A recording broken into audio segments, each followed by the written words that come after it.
3 casos suspeitos de gripe suína no DF. Biblioteca Nacional de Brasília funciona sem empréstimo de livros. Saiba mais sobre o Jornal Laboratório Esquina, que já tem mais de 30 anos. E Brasília se prepara para a Copa do Mundo de 2014. Está no ar o Primeiro Plano. O jornal da sua cidade.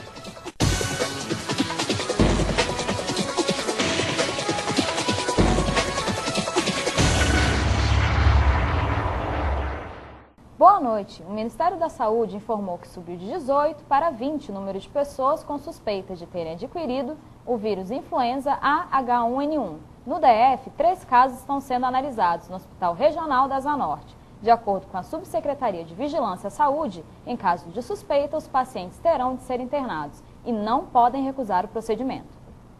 A Ordem dos Advogados do Brasil, no DF, apoiou a medida afirmando que o direito individual das pessoas não pode se sobrepor ao da população em geral.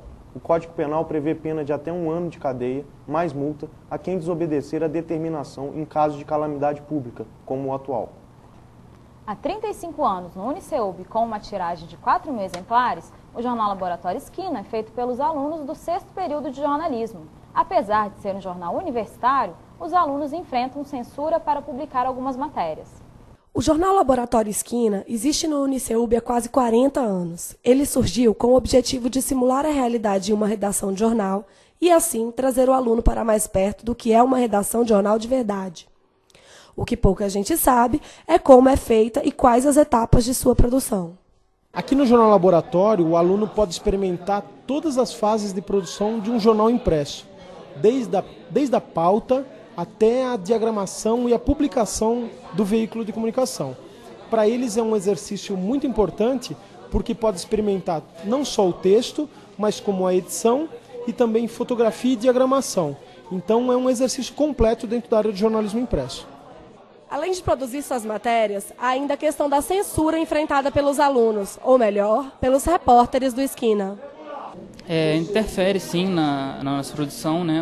Eu estou fazendo uma reportagem agora que vai envolver o governo do Distrito Federal, já estou em contato com o governo, a gente vai ouvir, mas já rola uma preocupação, um cuidado na forma como vai escrever o texto, na forma como vai abordar o assunto e tal, que é para não interferir na política local aqui do Distrito Federal. A Biblioteca Nacional de Brasília, que fica a poucos metros da rodoviária do Plano Piloto, funciona todos os dias há meses. Inclusive tem vários computadores com acesso à internet. Mas livro que é bom ainda falta. Eu fui lá conferir. As obras da Biblioteca Nacional de Brasília começaram em março de 2002, mas só em dezembro de 2006 o prédio foi inaugurado. E com uma surpresa infeliz, não havia nada dentro. E a estrutura ainda tinha problemas graves, como o sol que devassava todo o interior da construção. Só em dezembro de 2008, com as reformas necessárias, a biblioteca foi aberta aos visitantes. Mesmo funcionando, ainda não há possibilidade de consultar os livros. O processo de catalogação é lento porque faltam profissionais concursados para exercer a atividade. As estantes acabam vazias. Sem dúvidas, a nossa maior carência é em relação a recursos humanos. Nosso quadro de recursos humanos ideal é de 174 pessoas, e dessas hoje a gente tem 43. Desses 43, 22 são bibliotecários, enquanto na verdade a gente deveria ter quase 60. A gente tem trabalhado realmente a pleno vapor, no máximo que a gente pode, para conseguir fazer com que em julho a gente tenha um acervo mínimo, né, disponível para a comunidade. Apesar da falta de pessoal, a biblioteca já conta com 60.000 exemplares, que por parcerias públicas e privadas chegam ao acervo.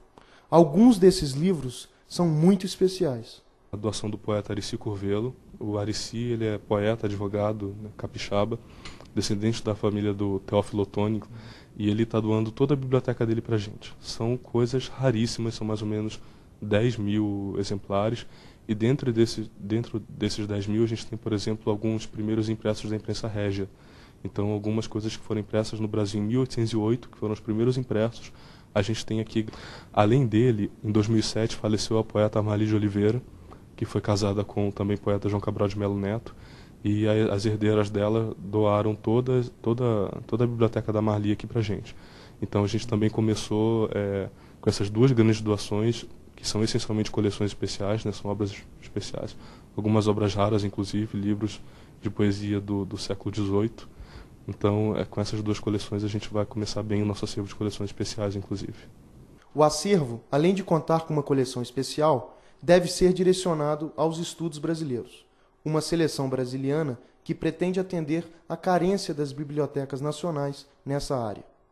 A gente chegou a essa opção pelo fato de, no Brasil, a gente não ter um local, uma biblioteca ou algum instituto de pesquisa que cobrisse essa área, né? A gente sabe que, enfim, tem muita coisa sendo publicada no Brasil sobre ele mesmo e também muita coisa publicada no exterior sobre o Brasil. E a nossa intenção foi dar aos brasileiros justamente essa opção de poder saber o que está sendo estudado e pesquisado sobre o seu país, tanto aqui quanto no exterior.